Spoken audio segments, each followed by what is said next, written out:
Chapter 12 and 13। Shriya के वहां से जाने के बाद शिल्पी ने ऋषिका को उठाया और उसको लेकर मेडिकल रूम की तरफ चली गई। उसके पीछे पीछे उसके बाकी दोस्त भी वहां से निकल गए। अब कैंटीन में इसी बात की चर्चा होने लगी। कुछ लोग श्रिया को सही बता रहे थे तो कुछ लोग उसे गलत बता रहे थे। सबसे ज्यादा लड़कियां श्रिया के खिलाफ थी, क्योंकि उसकी सुंदरता से जो भी लड़कियां जलती थी वो सब उसके खिलाफ बोल रही थी, मगर ज्यादातर लोग उसके सपोर्ट में थे। मगर श्रिया को इस बारे में कुछ भी पता नहीं था। वैसे भी उसे कोई फर्क नहीं पड़ता।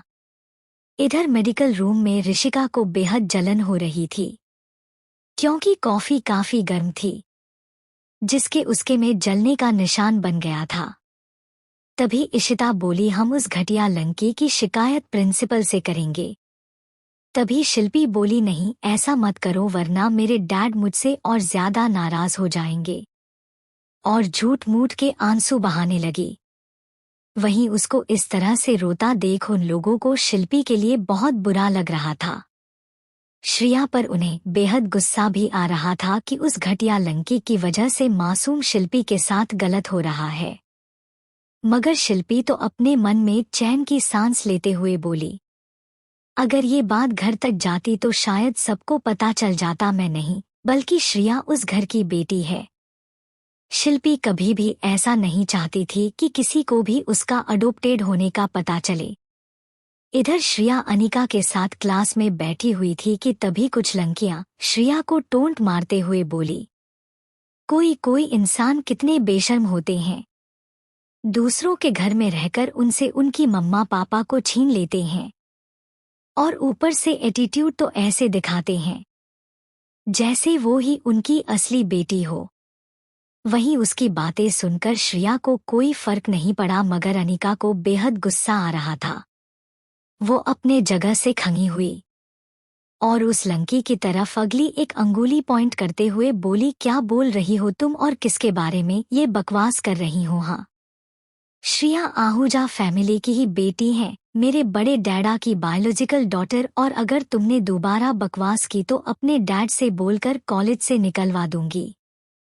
तुम्हारी खुद की तो कोई हैसियत नहीं है और तुम दूसरों के बारे में बिचिंग कर रही हो, शर्म नहीं आती तुम्हें? वो लड़की तो एकदम से सुन्न रह गई, क्योंकि अनिका भी आहूजा खानदान की ही बेटी है तो वो झूठ तो नहीं बोलेगी। तभी उन लोगों ने सोचा शायद ये शिल्पी की बहन होगी। सभी लोग शांत होकर बैठ गए। वहीं जैसे ही शिल्पी और उसके दोस्त क्लास में आए, वो लोग श्रिया को नफरत से देखने लगे, मगर श्रिया को कोई फर्क नहीं पड़ा। तभी क्लास में टीचर आ गए और अपना लेक्चर स्टार्ट कर दिया। लगातार 2 क्लास करने के बाद अब कॉलेज की छुट्टी हो गई। छुट्टी के टाइम अनिका और श्रिया की कार की तरफ जाने लगे। तभी पीछे से किसी की आवाज आई। श्रिया ने पलट कर देखा तो ये शिल्पी थी। वो श्रिया के पास आई। अनिका का शिल्पी को देखकर मुंह बन गया। शिल्पी बोली, क्या मैं भी तुम्हारे साथ घर के लिए आ सकती हूँ? तो श्रिया ने एक नज़र उसे देखा, फिर ठीक है बोलकर ड्राइविंग सीट पर बैठ गई। शिल्पी आगे बैठने को हुई कि अनिका जल्दी से श्रिया की बगल वाली सीट पर बैठ गई, जिससे शिल्पी को बेहद गुस्सा आया, मगर वो फिर पीछे जाकर बैठ गई। तभी श्रिया ने गाड़ी स्टार्ट कर दी। शिल्पी श्रिया को देखते हुए बोली, श्रिया आई एम सॉरी, मैंने तुमसे वैसी बात बोली मगर मेरे कहने का वो मतलब नहीं था। ऋषिका मेरी बहुत अच्छी दोस्त है, इसलिए मैं डर गई थी। तभी अनिका बोली, ओ मगर तुम्हारी बातों से तो ऐसा लग रहा था जैसे तुम जानबूझकर श्रिया को गलत दिखाना चाहती थी। शिल्पी अनिका की बात पर सकपका गई और बोली, न नहीं, मैं ऐसा क्यों चाहूंगी? श्रिया तो मेरी बहन है। तो श्रिया अपनी ठंडी आवाज में बोली, तुम मेरी कोई बहन नहीं हो, तुम सिर्फ मॉम डैड की बेटी हो, वही बनकर रहो। मेरे साथ कोई भी रिश्ता जोड़ने की कोशिश मत करो। उसकी बात पर शिल्पी का चेहरा काला पड़ गया और वो बोली, श्रिया तुम ऐसा क्यों बोल रही हो? मैं भी तो मॉम डैड की बेटी हूं ना, तो उस हिसाब से हम दोनों बहनें हुई ना। श्रिया ने उसे मिरर में देखा और बोली, तुम उनकी सगी बेटी नहीं हो, और जहां तक मुझे पता है मॉम डैड की मेरे अलावा कोई भी बायोलॉजिकल डॉटर नहीं है, तो तुम मेरी बहन नहीं हो। शिल्पी को उस पर बेहद गुस्सा आ रहा था, मगर वो चाहकर भी कुछ नहीं बोल सकती थी। मगर अनिका को तो बहुत मजा आ रहा था और उसने शिल्पी को एक चिढ़ाने वाली स्माइल दी तो शिल्पी और ज्यादा गुस्सा हो गई और उसके हाथों की मुट्ठियां कस गई। वो अपने मन में बोली, श्रिया ये तुमने अच्छा नहीं किया, बहुत घमंड है ना तुम्हें, बस इंतजार करो, तुम्हें मैं उस घर से धक्के मार कर निकालूंगी, वो भी मॉम डैड खुद तुम्हें घर से निकालेंगे, जस्ट वेट एंड वॉच। वहीं शिल्पी के एक्सप्रेशन देखकर श्रिया समझ गई कि उसके दिमाग में क्या चल रहा है और उसके चेहरे पर एक तिरछी मुस्कान खिल गई और वो अपने मन में बोली, बिल्कुल मॉम डैड घर से धक्के मार कर निकालेंगे, मगर मुझे नहीं, तुम्हें बस देखती जाओ, उससे पहले तुम्हारी उस घटिया नैनी को निकलवाऊंगी। आज के लिए इतना ही, मिलते हैं अगले भाग में। चैप्टर 14। शिल्पी के फेस एक्सप्रेशन देखकर श्रिया सब समझ जाती है और कुछ सोचकर डेविल स्माइल करने लगती हैं। वहीं अनिका को शिल्पी से बहुत ज्यादा चिढ़ मच रही थी। थोड़ी देर बाद श्रिया ने अनिका को उसके घर छोड़ दिया, फिर अपनी कार को आहूजा मेंशन की तरफ मोड़ दिया। शिल्पी कुछ बोलना चाहती थी, मगर श्रिया का बिहेवियर देखते हुए उसने कुछ बोलना ठीक नहीं समझा। थोड़ी देर बाद श्रिया की कार आहूजा मेंशन में आकर रुकी, तभी एक गार्ड ने कार का दरवाजा खोला। श्रिया और शिल्पी बाहर आ गए और घर के अंदर आ गए। वहीं दादा दादी और आकांक्षा जी हॉल में ही बैठे हुए थे। श्रिया को देखकर दादा दादी के चेहरे पर मुस्कान आ गई। वहीं आकांक्षा जी दोनों को साथ में आता देख खुश थी। वो दोनों को देखकर मुस्कुराते हुए बोली, फ्रेश होकर आओ, मैं कुछ हल्का खाना लगा देती हूँ। दोनों अपने कमरे में चले गए और थोड़ी देर बाद नीचे आकर सबके साथ बैठ गए। आकांक्षा जी सबके लिए नूडल्स लाई तो सबने एक एक कटोरी पकड़ ली और खाने लगे। तभी शिल्पी मासूम सा चेहरा बनाकर आकांक्षा जी से बोली, मॉम क्या मैं श्रिया की बहन नहीं हूँ?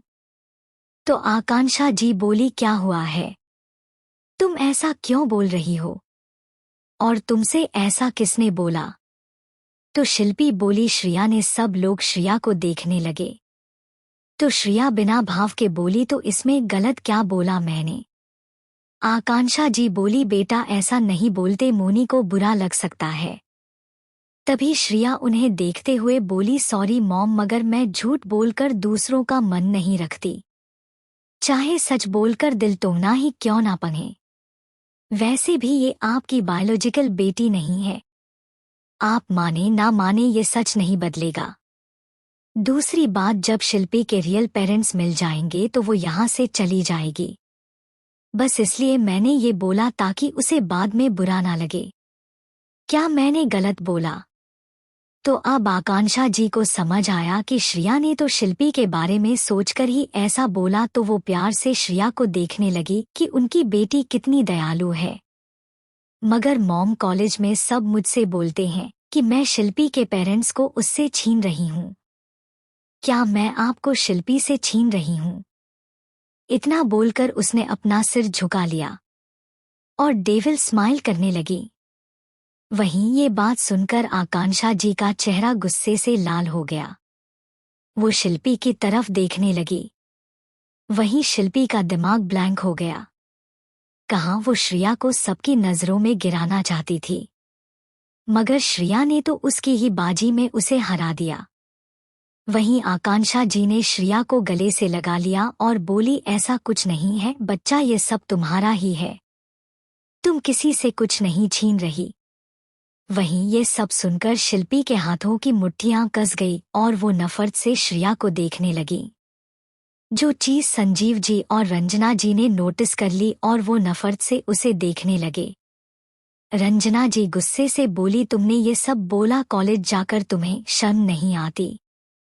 सब कुछ पता होने के बाद भी श्रिया ने तुम्हें इस घर से नहीं निकाला, फिर भी तुम उसके बारे में झूठी अफवाहें फैला रही हो। शिल्पी डरते हुए बोली, दादी मैंने ऐसा नहीं किया, शायद मेरे दोस्तों ने ये बात बोली होगी। तभी संजीव जी बोले, मगर होली पर तुम्हारा कोई दोस्त आया ही नहीं था। तो शिल्पी को बेहद गुस्सा आ रहा था, मगर वो बोली, उस दिन मैंने ही उन्हें बोला था जब होली थी। मेरी बातों का ऐसा असर होगा मुझे पता नहीं था, मुझे माफ कर दीजिए, मैंने जानबूझकर नहीं किया। उसके ऐसे रोने से आकांक्षा जी पिघल गई और बोली, ठीक है ओ नहीं, मगर आगे से ऐसी गलती मत करना। श्रिया ने इतने साल बहुत कुछ झेला है, अब वो और कुछ सही, मैं ऐसा नहीं चाहती, तुम्हें भी उसका ख्याल रखना चाहिए। तो शिल्पी तो श्रिया से और भी नफरत हो रही थी और उसने अपना सिर हिला दिया और सबसे बोलकर अपने कमरे में चली गई। इधर श्रिया मन में बोली, शिल्पी तुम मुझसे गेम खेलोगी हाँ, मगर अफसोस तुम जीत नहीं पाओगी, क्योंकि तुम्हारे रग रग से वाकिफ हूं मैं। तुम कितनी घटिया हो और चाल चलने में तो तुम सबको पीछे छोड़ दो, मगर इस बार तुम्हारा सामना श्रिया आहूजा से हुआ है, जो कि तुम्हारे असली चेहरे से वाकिफ हैं। तो इस बार तुम जब भी चाल चलोगी मुंह की खाओगी और बहुत जल्द पूरी दुनिया तुम्हारी सच्चाई से रूबरू होंगे। उसके बाद सब तुमसे नफरत करेंगे, यही तो मैं चाहती हूँ। उसके बाद मैं तुम्हें वैसे ही तंग पाऊंगी जैसे तुमने मुझे तंग पाया था, और तुम्हें ऐसी भयानक मौत दूंगी कि तुम्हारी रूह भी जन्म लेने से डरेगी। उसके चेहरे पर शिल्पी के लिए बेहद नफरत थी, मगर उसने जल्दी खुद को नॉर्मल किया और अपने कमरे में चली गई। वहीं हॉल में रंजना जी बोली, इस लंकी का परिवार जल्दी से ढूंढकर इसे उनके पास भेज दो, वरना पता नहीं ये अपने जलन के चलते हमारी श्रिया के साथ क्या कर दें। आकांक्षा जी भी कुछ नहीं बोली, क्योंकि वो भी श्रिया को बिल्कुल भी तकलीफ नहीं देना चाहती थी। आज के लिए इतना ही, मिलते हैं अगले भाग में। चैप्टर 15, श्रिया की खूबसूरती। इधर शिल्पी अपने रूम में पहुंचकर सारा सामान पटकने लगी और गुस्से में बोली, तुम्हें तो मैं छोड़ूंगी नहीं। Shriya just wait and watch, तुमने कितनी आसानी से मॉम को अपनी तरफ कर लिया, मैं तुम्हें इतनी आसानी से जीतने नहीं दूंगी। तुम्हें यहाँ से जाना ही होगा। जब तुम यहाँ नहीं थी सब कितना अच्छा था, मॉम डैड दोनों मुझसे कितना प्यार करते थे, मगर तुम्हारे आने के बाद सब बदल गया। मैं इस घर की बेटी नहीं हूँ, ऐसा नहीं हो सकता। मैं ही इस घर की इकलौती प्रिंसेस रहूंगी, तुम्हें यहाँ नहीं आना चाहिए था। इतना बोलकर वो सामान पटकने लगी। वहीं अपने रूम में श्रिया बालकनी में खंगी होकर एकटक बाहर देख रही थी और बोली, शिल्पी तुम्हें क्या लगा तुम मुझे फिर से सबकी नजरों में गिराओगी? मगर नहीं शिल्पी, इस बार तुम्हारा असली चेहरा सबको दिखेगा। तुमने मेरी जिंदगी जी और यहाँ तक तुमने मुझे मार दिया। तुम कितनी एहसान फरामोश हो। जिन लोगों ने तुम्हें प्यार दिया तुमने उनकी ही बेटी को मौत के घाट उतार दिया, सिर्फ इसलिए ताकि तुम्हारी सच्चाई किसी को पता ना चले। मगर तुम जितना चाहो इस बार तुम्हारी सच्चाई सबके सामने आकर रहेगी कि तुम इस घर की असली बेटी नहीं हो। वो भी मॉम डैड खुद ये करेंगे।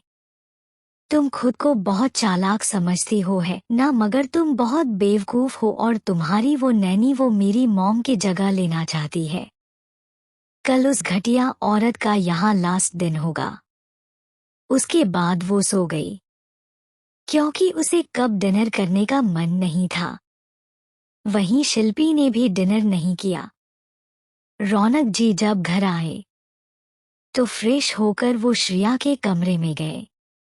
उन्होंने देखा कि श्रिया सुकून से सो रही है। उन्होंने उसे अच्छे से ब्लैंकेट ओढ़ाया और उसके माथे पर किस कर वहां से शिल्पी के कमरे में चले गए। रौनक जी और आकांक्षा जी शिल्पी को भी श्रिया जितना ही प्यार करते थे।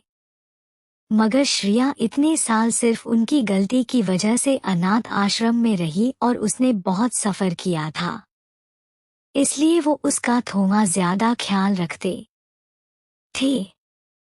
रौनक जी शिल्पी के कमरे में गए और उन्होंने उसे भी अच्छे से ब्लैंकेट ओढ़ाया और उसके माथे पर किस किया और उसके कमरे से नीचे चले गए। सभी ने डिनर किया और अपने अपने अपने कमरे में सोने चले गए। अगली सुबह आज दादा दादी की एनिवर्सरी थी, मगर वो बनी पार्टी पसंद नहीं करते थे, इसलिए सिर्फ अनिका की फैमिली को इनवाइट किया गया था। श्रिया और शिल्पी नीचे आए और दोनों ने दादी दादू को एनिवर्सरी विश की और फिर नाश्ता कर कॉलेज के लिए निकल गए। रौनक जी भी ऑफिस के लिए निकल गए। कॉलेज में आज किसी ने भी श्रिया से उलझने की कोशिश नहीं की। शिल्पी भी शांत थी क्योंकि उसके दिमाग में कुछ बंगा चल रहा था। ऐसे ही आज का कॉलेज खत्म हो गया।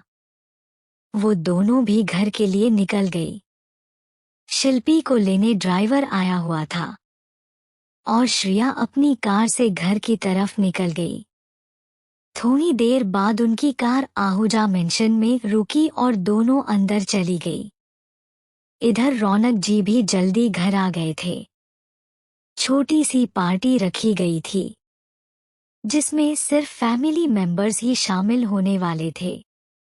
श्रिया और शिल्पी अपने अपने कमरे में तैयार होने चले गए, मगर श्रिया ने अपना लैपटॉप उठाया और उसमें कुछ करने लगी। थोड़ी देर बाद उसके चेहरे पर एक जहरीली मुस्कान आ गई और वो लैपटॉप रखकर बाथरूम में चली गई। इधर शिल्पी ब्यूटिशियन से मेकअप करवा रही थी। अनिका की फैमिली भी आ चुकी थी। तभी अनिका बोली, बड़ी मॉम श्रिया कहाँ है? तो आकांक्षा जी बोली, अपने कमरे में। तो अनिका श्रिया के कमरे की तरफ चली गई। जब उसने डोर खोला तो उसका मुंह खुला का खुला रह गया, क्योंकि श्रिया इतनी ज्यादा खूबसूरत लग रही थी कि अनिका भी अपनी नजरें हटाना भूल गई। वहीं श्रिया ने उसे ऐसा करता देखा तो उसके सिर में एक टपली मारी, जिससे वो होश में आई और बोली, श्रिया तुम कितनी खूबसूरत लग रही हो। काश मैं लंका होती और तुम्हारी बहन ना होती तो अभी तुमसे शादी कर लेती। वहीं श्रिया उसकी बातों को सुनकर हल्का का हंस दी और बोली, पागल। फिर दोनों कमरे से निकल नीचे चले गए। वहीं शिल्पी भी बहुत सुंदर लग रही थी, मगर जैसे ही सबने श्रिया को देखा अनिका की ही तरह सबका रिएक्शन था। वहीं दादी ने उसको जल्दी से नजर का टीका लगा दिया और उसकी नजर उतारी। वहीं सबका ध्यान श्रिया पर पाया तो उसके हाथों की मुट्ठियां कस गई। आज के लिए इतना ही, मिलते हैं अगले भाग में। चैप्टर 16। शिल्पी को श्रिया पर बेहद गुस्सा आ रहा था। जब श्रिया नहीं थी तो वो ही अपनी मॉम डैड की इकलौती प्रिंसेस थी और उसे किसी से भी कंपेयर नहीं किया जाता था। मगर श्रिया के आने के बाद उसका सब कुछ छीन चुका था। उसे दिन ब दिन श्रिया से नफरत बढ़ती ही जा रही थी। उसका बस चलता तो वो उसकी जान ले लेती, मगर अफसोस वो ऐसा कुछ नहीं कर सकती थी। ऐसे ही पार्टी चलने लगी। तभी वहां केक आ गया। दादा दादी ने केक कट किया और सबसे पहले एक दूसरे को केक खिलाया और उसके बाद सबको। शिल्पी से पहले श्रिया को केक खिलाया, जिससे शिल्पी और ज्यादा जल गई। तभी सुमन सबको ड्रिंक सर्व करने लगी। उसे भी श्रिया पर बेहद गुस्सा आ रहा था। उसने रौनक को भी ड्रिंक सर्व किया और एक इविल स्माइल करने लगी। वहीं श्रिया भी सुमन को देखकर डेढ़ स्माइल करने लगी। थोड़ी देर बाद सबने डिनर खत्म किया और डांस करने लगे, मगर रौनक जी को बेचैनी होने लगी। तभी वो अपने कमरे की तरफ जाने लगे, मगर सुमन उन्हें अपने साथ अपने कमरे की तरफ ले जाने लगी और उसने उन्हें बेड पर धक्का दे दिया और उनकी शर्ट की बटन खोलने लगी। रौनक जी उसे खुद से दूर करने लगे, मगर अभी उनमें इतनी ताकत नहीं थी कि वो उसको खुद से दूर करें, क्योंकि उनको हाई डोज का ड्रग दिया गया था, जिससे इंसान ज्यादा देर तक टॉलरेट नहीं कर सकता और अपना कंट्रोल खोने लगता है। सुमन ने रौनक जी की कमीज के सारे बटन खोल दिए। वो अभी कुछ करती तभी उसे कदमों की आवाजें आने लगी, तो उसने रौनक की छूमा और वहां से बालकनी की तरफ दौड़ी और वहां से नीचे चली गई, क्योंकि उसने पहले ही सीढ़ियां लगाई हुई थी। नीचे पहुंचने के बाद उसने सीढ़ी हटा दी। तभी रूम का दरवाजा एक झटके से खुला और आकांक्षा जी और श्रिया रूम में एंटर हुए तो उनकी नज़र बेड पर लेटे रौनक जी पर पड़ी, जिनकी शर्ट के सारे बटन खुले हुए थे और उनका चेहरा भी हद से ज्यादा लाल हुआ था। तभी वो जल्दी से उनके पास आए। श्रिया ने उनकी नब्ज चेक की और बोली, मॉम डैड को ड्रग दिया गया है, हमें इन्हें एंटीडोट देना होगा, नहीं तो इनकी जान भी जा सकती है। मगर इस वक्त एंटीडोट मिलना मुश्किल है, अब आप ही कुछ कर सकती हैं। इतना बोलकर दोनों ने रौनक जी को एक एक तरफ से उठाया और उन्हें रौनक जी और आकांक्षा जी के कमरे में छोड़ दिया। श्रिया वहां से चली गई और सबके साथ नीचे चली गई और उसने सबसे बोला, डैड का सर दर्द कर रहा है, इसलिए मॉम उनके साथ है। तो सबने हाँ बोला और डांस करने लगे। दादा दादी पहले ही अपने रूम में जा चुके थे। ऐसे ही डांस करते हुए उन्हें 12 बज गया तो सभी लोग सोने चले गए। क्योंकि कल संडे था, इसलिए किसी को भी इस बात की टेंशन नहीं थी कि कल लेट उठे तो कुछ होगा। इधर आकांक्षा जी और रौनक जी के रूम में आकांक्षा जी की सिसकियां गूंज रही थी। रौनक जी बेहद एग्रेसिव होकर उनके साथ इंटीमेट हो रहे थे, क्योंकि उनके ऊपर ड्रग पूरी तरह हावी हो गया था और ड्रग काफी मात्रा में दिया गया था, जिससे रौनक जी बिल्कुल भी होश में नहीं थे। आकांक्षा जी को बेहद पेन हो रहा था, मगर वो बस बर्दाश्त करने के अलावा कुछ नहीं कर सकती थी, क्योंकि उनके फैमिली डॉक्टर अभी अवेलेबल नहीं थे। इधर श्रिया के कमरे में श्रिया एक वीडियो पेन ड्राइव में सेव कर रही थी और इविल स्माइल करते हुए बोली, सुमन तुम्हारा आखिरी दिन होगा इस घर में और दुनिया में भी। इतना बोलकर वो हंसने लगी। इस वक्त वो बेहद डरावनी लग रही थी, जिससे कोई भी डर कर मर जाए। फिर उसने किसी को कॉल करके कुछ बोला और फोन रख कर सो गई। इधर रौनक जी सुबह के 3 बजे रुके, आकांक्षा जी तो कब का तक कर सो चुकी थी। रौनक जी को भी अब पूरी तरह होश आ गया था, मगर वो भी बेहद थक चुके थे। ऐसे ही सुबह हो गई। सभी लोग हॉल में बैठे हुए थे, मगर आकांक्षा जी और रौनक जी अभी तक नहीं आए थे। तभी श्रिया बात संभालते हुए बोली, शायद मॉम डैड की केयर करते करते सो नहीं पाई होंगी, और डैड की तबीयत तो पहले से ही खराब थी, तो उन्हें आराम करने दीजिए। किसी ने ज्यादा नहीं सोचा, मगर सुमन का चेहरा नफरत, गुस्से और जलन से भर उठा। वो अपने मन में बोली, रौनक जी आपको कर मेरे साथ होना चाहिए था, मगर वो बीच बीच में आ गई और उसने मेरा सारा प्लान फेल कर दिया। करीब 1 बजे रौनक जी की नींद खुली और उन्होंने अपनी आंखें खोली और आकांक्षा जी को देखने लगे। तभी उनका ध्यान आकांक्षा जी पर गया और उन्होंने खुद को देखा तो वो शॉक रह गए। तभी उन्होंने अपने दिमाग में जोर डाला, मगर उन्हें अच्छे से कुछ याद नहीं आया। वो उठे और बाथरूम जाकर फ्रेश हुए। उसके बाद एक गीला टॉवल लाए और आकांक्षा जी को साफ किया और उनके जख्मों में दवाई लगाई और उन्हें एक कंफर्टेबल नाइटी पहना दी और खुद रूम से बाहर चले गए। वहीं उन्हें देखकर सब बोले, बेटा तुम्हारी तबीयत कैसी है? तो वो कुछ बोलते उससे पहले ही श्रिया बोली, डैड मॉम अभी तक सो रही हैं क्या? तो रौनक जी क्या बोले उन्हें समझ नहीं आया। तभी रंजना जी बोली, उसे सोने दे, तेरा ख्याल रखते रखते वो सो नहीं पाई होगी। रौनक जी ने मेड से कुछ हेल्दी सा बनाकर रूम में लाने को बोला और अपने रूम में चले गए। आज के लिए इतना ही, मिलते हैं अगले भाग में। चैप्टर 17।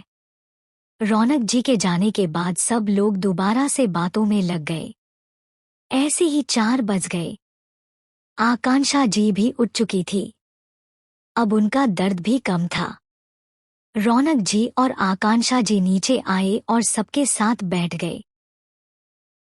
तभी श्रिया बोली, डैड कल मैंने पार्टी का वीडियो बनाया, देखें क्या? तो रौनक जी मुस्कुराते हुए बोले, हाँ प्रिंसेस दिखाओ। तो श्रिया ने पेन ड्राइव टीवी से कनेक्ट कर दिया और वीडियो चलने लगा।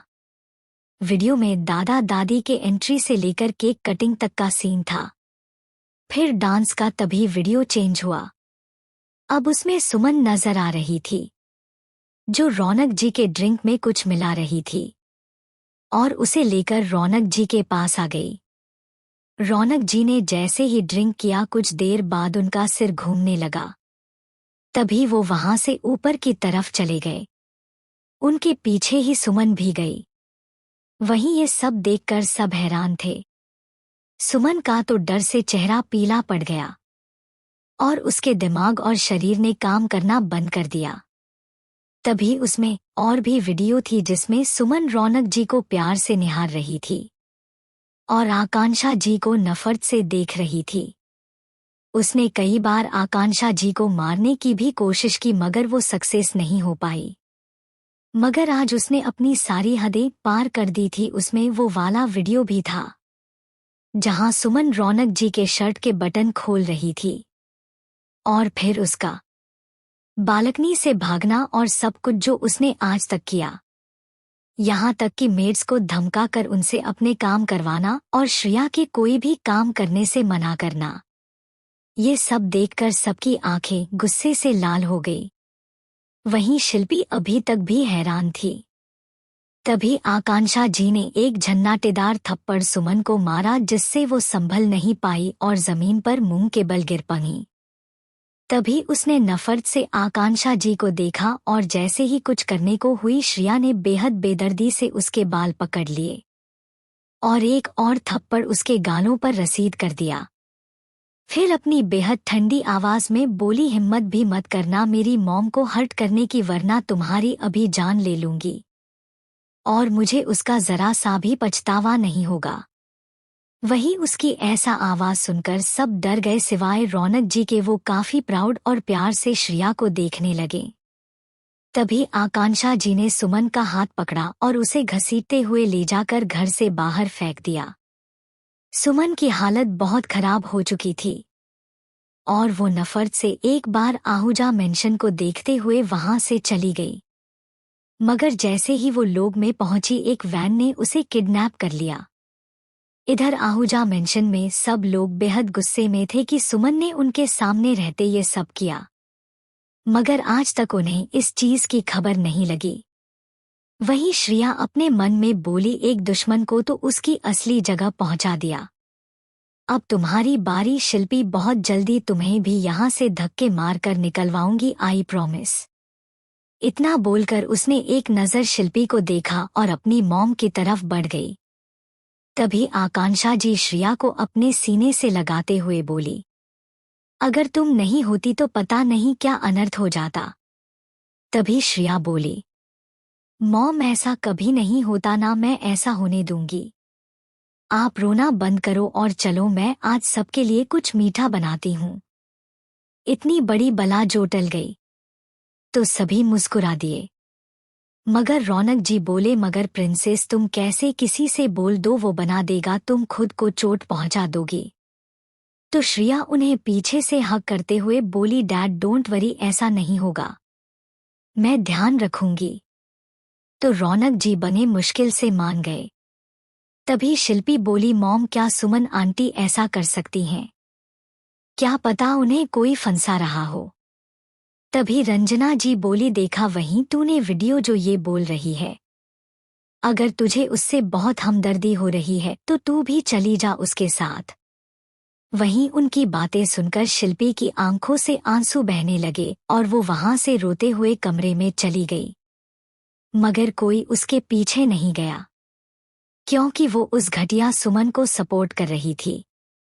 शिल्पी कमरे में पहुंचकर रोते हुए बोली, एक सुमन आंटी ही तो थी जो मेरी केयर करती थी, मगर अब तो सभी मेरे खिलाफ हो जाएंगे। मॉम डैड को तो अब श्रेया के अलावा कोई नजर ही नहीं आता है। फिर उसने एक नंबर डायल किया।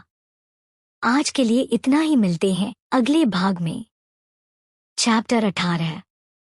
फिर उसने एक नंबर डायल किया। शिल्पी किसी को फोन कर रही थी, मगर फोन नहीं लग रहा था। वहीं एक खंडहर जैसी जगह पर किसी के चिल्लाने की आवाज आ रही थी। तभी उस खंडहर में कदमों की आवाजें आने लगी और वो इंसान चलते हुए उस कमरे में पहुंचा जहां से चिल्लाने की आवाजें आ रही थी। वो इंसान उस कमरे में गया और सोफे पर जाकर बैठ गया। एक औरत जो कुर्सी से बंधी हुई थी। तभी वो औरत अपने सामने बैठे आदमी को देखने लगी और उसके मुंह से निकला, मिस्टर आहूजा। हाँ, सोफे पर बैठा इंसान और कोई नहीं, रौनक आहूजा थे और कुर्सी पर बंधी औरत सुमन थी।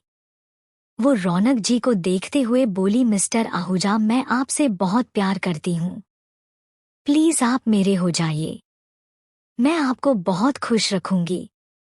वहीं उसके मुंह से ऐसी बातें सुनकर रौनक को उस पर घिन, नफरत और गुस्सा आने लगा। वो अपनी ठंडी आवाज में बोले, अपनी घटिया बातें बंद करो, तुम घटिया औरत। तुमने सोच भी कैसे लिया मैं अपनी बीबी को छोड़कर तुम्हारे साथ आऊंगा? हाँ, तुम्हारे अंदर बहुत आग है ना, रुको तुम्हारी सारी आग बुझा देता हूँ। उसने एक गार्ड को इशारा किया तो उसने सुमन को बर्फ की सिल्ली पर लेटाकर बांध दिया। सुमन ठंड से कांपने लगी, मगर रौनक जी को कोई फर्क नहीं पड़ा। उन्होंने उसे तब तक वहां बांधा जब तक वो बेहोश नहीं हो गई। जब वो बेहोश हो गई, रौनक जी ने उसे खुलवाया और उसे एक ऊंची जगह पर टांग दिया, मगर उससे पहले उन्होंने उसके पूरे शरीर में पेट्रोल छिड़क दिया। तभी सुमन को होश में लाने के लिए उसके मुंह में भी पेट्रोल दे मारा, जिससे वो चींखते हुए होश में आई और खुद को इतने हाइट में बंधा देखकर उसका चेहरा डर से पीला पड़ गया। तभी उसको पेट्रोल की स्मेल आने लगी। जब उसने खुद के शरीर को देखा तो उसके होश उड़ गए। वो रौनक जी से भीख मांगने लगी, मुझे माफ कर दीजिए, मैं आगे से ऐसा नहीं करूंगी। मैंने आपकी बेटी को इतने साल पाला, इसी एहसान के लिए मुझे छोड़ दीजिए। रौनक जी ने उसे ऐसे देखा जैसे वो कोई पागल हो। फिर वो अचानक ही जोर जोर से हंसने लगे। फिर उन्होंने अचानक हंसना बंद कर दिया और बोले, वो मेरी बेटी नहीं है। और क्या कहा तुमने? तुम्हें उसे पाला है तो तुमने फ्री में कोई काम नहीं किया, तो अपनी बकवास बातें बंद को। और मुझे ये भी पता चल गया वो तुम ही थी जिसने मेरी श्रेया को अनाथ आश्रम में छोड़ा था और उसके बदले शिल्पी को रखा था। किसके कहने पर किया तुमने ये? तो सुमन हंसते हुए बोली, मैं नहीं बताऊंगी, पहले मुझे खोलो तभी मैं बताऊंगी। तो रौनक जी बोले, सच में तुम्हें क्या लगता है तुम इस कंडीशन में हो जो तुम मेरे सामने शर्त रखोगी? और कोई जरूरत नहीं है बताने की, मैं खुद पता कर लूंगा। तो सुमन बोली, चाहे कितना ही जोर लगा लो रौनक आहूजा, तुम उस तक नहीं पहुंच पाओगे। और हाँ, मुझे मारकर तुम्हें कुछ नहीं मिलेगा। तुम्हारी बेटी श्रेया को अभी भी खतरा है। तभी रौनक जी हंसते हुए बोले, तुम उसकी चिंता मत करो, वो मेरा खून है जो कमजोर तो बिल्कुल नहीं हो सकता। खैर, तुमने बहुत बकवास कर ली और अब मेरा मन तुम्हारा ये घटिया चेहरे को देखने का नहीं कर रहा, इसलिए गुड बाय। इतना बोलकर उन्होंने एक माचिस जलाकर नीचे फेंक दी, जो धीरे धीरे सुमन के पास पहुंचने लगा।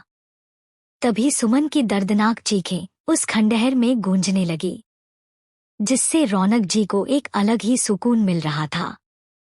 उसके बाद वो वहां से निकल गए। इधर आहूजा मेंशन में शिल्पी सुमन को फोन करके तक चुकी थी, मगर उसका फोन नहीं लग रहा था। मैं शिल्पी ने गुस्से में अपना फोन दीवार पर दे मारा और पेट के बल बेड पर गिर गई। इधर रौनक जी की गाड़ी आहूजा मेंशन में रुकी। वो अंदर की तरफ आए।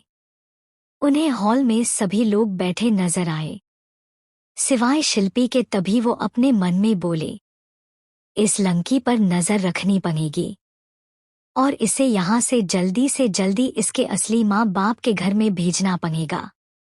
मगर वो मुझे अभी तक नहीं मिले। वो वहां से अपने कमरे में गए और फ्रेश होकर सबके साथ बैठ गए। तभी श्रेया बोली, डैड मुझे भी ऑफिस ज्वाइन करना है। तो रौनक जी बोले, मगर आपका कॉलेज। तो श्रेया बोली, डैड हो जाएगा, प्लीज ना। तो रौनक जी मान गए और बोले, ठीक है, अगले हफ्ते से ज्वाइन कर लो, मगर आपको खुद को साबित करना पड़ेगा। तो श्रेया बोली, बिल्कुल। तभी शिल्पी बोली, डैड क्या मैं भी ऑफिस ज्वाइन कर सकती हूँ? तो राजीव ने अपना सिर हिला दिया, मगर दादी का मुंह बन गया। दादी का मुंह देखकर श्रेया के चेहरे हंसी आ गई। वहीं शिल्पी की हाथों की मुट्ठियां कस गई। तभी शिल्पी मन में बोली, इस बुढ़िया की क्या दिक्कत है? हाँ माना मैं इनकी असली पोती नहीं हूँ, मगर मैं इतने साल इनके साथ रही, मगर इनका व्यवहार मेरे लिए कभी अच्छा नहीं रहा। अब तो डैड भी मुझे पहले की तरह ट्रीट नहीं करते। बस एक मॉम है जो अभी भी मुझे प्यार करती हैं। ये सब इस घटिया अनाथ लड़की की वजह से हो रहा है। ना ये होती ना मेरा कभी कुछ छीनता। बस एक बार मौका मिल जाए, इसे मैं यहाँ से निकलवा कर रहूंगी। फिर मैं ही फिर से मॉम डैड की इकलौती बेटी बन जाऊं। आज के लिए इतना ही, मिलते हैं अगले भाग में। चैप्टर 19। सभी ने डिनर किया और अपने अपने कमरे में सोने चले गए। शिल्पी अपने कमरे में पहुंचकर सोचने लगी कैसे वो फिर से श्रेया को सबकी नजरों में गिरा सकती है। उसके दिमाग में कोई साजिश चल रही थी। तभी वो डेविल स्माइल करते हुए बोली, तुम्हें मैं कहीं का नहीं छोड़ूंगी श्रेया। वहीं श्रेया के कमरे में वो खुद से बोली, शिल्पी इस बार तुम कुछ नहीं कर पाओगी। मेरे सारे प्रेजेंटेशन और काम चुरा कर तुम ऑफिस में सबकी चहेती बन गई थी, मगर इस बार तुम्हारा वो हाल करूंगी कि तुम अपनी हैसियत से बाहर जाने के बारे में नहीं सोचोगी। अभी मैं जानबूझ किसी को नहीं बताना चाहती कि तुम सिर्फ एक गोद ली हुई लंकी हो, क्योंकि वरना तुम बेचारी कार्ड्स खेलोगी, मगर इस बार लोग तुम पर थूकेंगे कि तुम किसी और की जगह लेकर उसके बारे में गलत बातें फैलाती हो। और कल तो ऑफिस का पहला दिन है। मैं भी देखती हूँ तुम खुद को कैसे साबित करती हो, क्योंकि तुम्हारा दिमाग बिजनेस में तो काम नहीं करता, मगर तुम साजिशें रचने में शकुनी को भी पीछे छोड़ दोगी। वो भी सो गई। अगली सुबह आज श्रेया और शिल्पी कॉलेज के बाद ऑफिस जाने वाले थे, तो दोनों ने नाश्ता किया। उसके बाद दोनों कॉलेज के लिए निकल गए। श्रेया अपनी कार से और शिल्पी ड्राइवर के साथ कॉलेज निकल गई। जैसे ही दोनों कॉलेज पहुंचे, शिल्पी अपनी चमचियों के पास चली गई। वहीं श्रेया अनिका के साथ बैठ गई। तभी बिजनेस की बात हुई तो शिल्पी बोली, आज से मैं भी अपने डैड का ऑफिस ज्वाइन कर रही हूँ। तो सब लोग उसे देखने लगे। तभी एक लड़की बोली, शिल्पी तुम तो कमाल की हो, इतनी कम उम्र में तुम अपने डैड का बिजनेस में हाथ बटाओगी। सही है, वैसे भी आगे चलकर सब तुम्हारा ही तो होगा। वहीं ये सुनकर अचानक ही शिल्पी की नज़र श्रेया पर चली गई, जिसको उनकी बातों से कोई फर्क नहीं पड़ रहा था। मगर अनिका को बहुत गुस्सा आ रहा था। वो अपने मन में बोली, मेरे बड़े पापा का बिजनेस इस चुड़ैल को क्यों मिलेगा? वो तो मेरी श्रेया का है। इसकी तो अगर श्रेया ने मना ना किया होता तो मैं इसका सच अभी तक सबको बता चुकी होती। और ये घटिया लंकी खुद को अभी भी प्रिंसेस समझ रही है, मगर ये एक कचरे के सिवा कुछ नहीं है। वहीं शिल्पी ने जबरदस्ती मुस्कुराते हुए बोला, हाँ। इतना बोलकर उन्होंने बात का टॉपिक चेंज कर दिया। थोड़ी देर बाद उनकी क्लासेस स्टार्ट हो गई और 3 लगातार क्लासेस लेने के बाद वो सब कैंटीन चले गए। तभी एक लड़की श्रेया के पास आई और उससे बोली, श्रेया तुम कहाँ रहती हो? तो श्रेया ने उस लड़की को देखा और बोला, क्यों, तुम्हें क्यों जानना है? तभी वो लड़की बोली, बस ऐसे ही। तभी वो लड़की जिसका नाम काजल कुमार था वो बोली, तुम इतना भाव क्यों खा रही हो? तुम शिल्पी के घर पर रहती हो। तभी श्रेया ने एक नज़र शिल्पी को देखा और बोली, अच्छा शिल्पी से जरा पूछना कि वो घर वाकई में उसका है। इतना बोलकर वो अनिका के साथ वहां से चली गई। मगर सब लोग शिल्पी को देख लगे। तभी शिल्पी बोली, गाइस वो घर डैड का है और श्रेया भी उनकी ही बेटी है, इस हिसाब से वो घर उसका भी हुआ। तभी एक लड़की बोली, उसका वो घर नहीं है, उसे गोद लिया यही बनी बात है। उसे अब दूसरों की जगह लेने की कोशिश नहीं करनी चाहिए। वो सब तुम्हारा है ना कि उस गोद ली हुई का। तुम आहूजा खानदान की असली बेटी हो, वो बस एक गोद ली हुई लड़की है। वहीं उस लड़की की बात सुनकर शिल्पी को घुटन होने लगी, क्योंकि सच्चाई वो अच्छे से जानती थी कि वो नहीं बल्कि श्रेया उस घर की रियल बेटी है और सब चीज में श्रेया का ही हक है। मगर वो मानने को तैयार नहीं थी। उसने बात चेंज करते हुए कहा, चलो क्लास में चलते हैं। वो सब क्लास में गए और अपनी अपनी सीटों पर बैठ गए। थोड़ी देर में प्रोफेसर आकर अपना सब्जेक्ट पढ़ाने लगे। छुट्टी के बाद दोनों ऑफिस की तरफ निकल गई। उन्हें गेट पर ही उनके पापा का असिस्टेंट मिल गया था। श्रेया और शिल्पी जैसे ही ऑफिस के अंदर गई, सबने दोनों को ग्रीट किया। सभी को पता चल चुका था कि श्रेया उनकी रियल मिस है, मगर राजीव जी ने सबको बाहर ये बात बताने को मना किया था। दोनों वहां से इंटरव्यू रूम में गई और सबसे पहले शिल्पी और फिर श्रेया का इंटरव्यू लिया गया। दोनों ने ही इंटरव्यू पास कर लिया था। तभी रौनक जी के असिस्टेंट मलय कपूर ने उन दोनों को एक एक फाइल थी और उसमें गलतियां ढूंढने को बोला। दोनों ने फाइल पकड़ी और अपने अपने कैबिन में चली गई, क्योंकि वहां पहले से ही 2 कैबिन रेडी किए गए थे।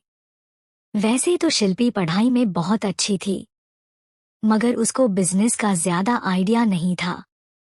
इधर दोनों ने फाइल ली और उसमें गलतियां ढूंढने लगे। लगभग 1 घंटे बाद दोनों को रौनक जी ने अपने कैबिन में बुलाया और दोनों से उनकी फाइल मांगी और फिर बोले, तो बताइए आपको क्या मिस्टेक मिली और उसे कैसे ठीक कर सकते? तो शिल्पी बोली, डैड मेरी फाइल में कोई मिस्टेक नहीं दिखी मुझे। तभी श्रेया ने फाइल रौनक जी के हाथ में दी और उनके बगल में जाकर उन्हें फाइल में मिस्टेक बताने लगी और उसका सॉल्यूशन भी उसने बता दिया। रौनक जी हैरान थे, क्योंकि ये वो ही प्रोजेक्ट था जो उनकी कंपनी को नहीं मिल पाया था। मगर कोई भी ये नहीं बता पाया था कि इस प्रेजेंटेशन में क्या गड़बड़ी हुई थी, क्योंकि वो प्रेजेंटेशन पूरा सही था मगर सिर्फ एक गलती की वजह से पूरा प्रेजेंटेशन खराब हो गया। शिल्पी ने वैसे तो सही बोला क्योंकि वो प्रोजेक्ट राजीव जी को मिल चुका था, मगर तभी रौनक जी श्रेया से बोले, इसमें देखो इसमें भी मिस्टेक है या नहीं। बाकी शिल्पी तुम्हारा जवाब सही था, ये प्रोजेक्ट हमें मिल चुका था। तभी श्रेया ने रौनक को फाइल में इशारा करते हुए बोला, डैड ये यहाँ पर मिस्टेक हुई है। आई नो आपको ये प्रोजेक्ट मिल गया होगा, मगर ये अगर यहाँ पर मिस्टेक नहीं होती तो आपको और भी ज्यादा प्रॉफिट होता। वहीं श्रेया का बिजनेस माइंड देखकर रौनक जी भी हैरान थे, क्योंकि राजीव जी भी बहुत अच्छे बिजनेसमैन थे, मगर उनकी बेटी तो उनसे भी अच्छी बिजनेस माइंड वाली निकली। उन्हें श्रेया पर बहुत प्राउड फील हो रहा था, मगर उन्होंने अभी कुछ नहीं बोला और दोनों को सेम प्रोजेक्ट वाली फाइल देकर बोले, आप दोनों कल तक इसकी प्रेजेंटेशन रेडी करना और कल ही डिसाइड होगा कि आप दोनों इस कंपनी के लायक हो या नहीं। इतना बोलकर उन्होंने दोनों को जाने का इशारा किया तो दोनों वहां से चले गए। इधर शिल्पी को श्रेया से बहुत जलन हो रही थी। वो अपने मन में बोली, तुम मुझसे बेहतर नहीं हो सकती। तुम तो एक भिखारी के अलावा कुछ नहीं हो, क्योंकि तुम एक अनाथ आश्रम में पली लड़की हो। तुम एक गंवार हो, तुम्हें क्या लगता है एक मिस्टेक बताकर तुम बेस्ट हो बिल्कुल भी नहीं। वहीं श्रिया को शिल्पी के ऐसे एक्सप्रेशन देखकर बहुत मजा आ रहा था, क्योंकि वो बस अपने दिल की तसल्ली के लिए श्रिया के बारे गलत बोल रही थी, जबकि उसे भी पता था श्रिया उससे हर मामले में बेहतर है, चाहे ब्यूटी हो या ब्रेन। इधर दोनों अपने अपने कैबिन में चले गए। श्रिया ने फाइल खोली और उस फाइल को रीड करने लगी।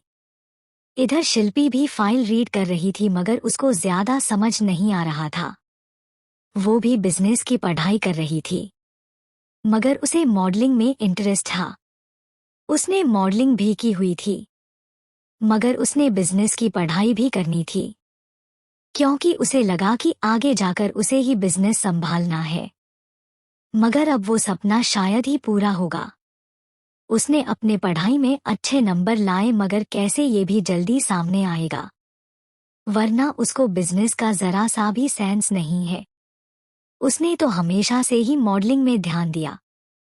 अब उसे ये टेंशन हो रही थी कि वो प्रेजेंटेशन कैसे रेडी करें। तभी उसने किसी को फोन किया और उस फाइल को उसे देकर एक प्रेजेंटेशन रेडी करने को बोल दिया, मगर रात तक उस प्रेजेंटेशन को भेजने को बोल दिया, क्योंकि कल सुबह इसी प्रोजेक्ट से रिलेटेड मीटिंग थी। तो सामने वाले ने ओके बोलकर फोन रख दिया।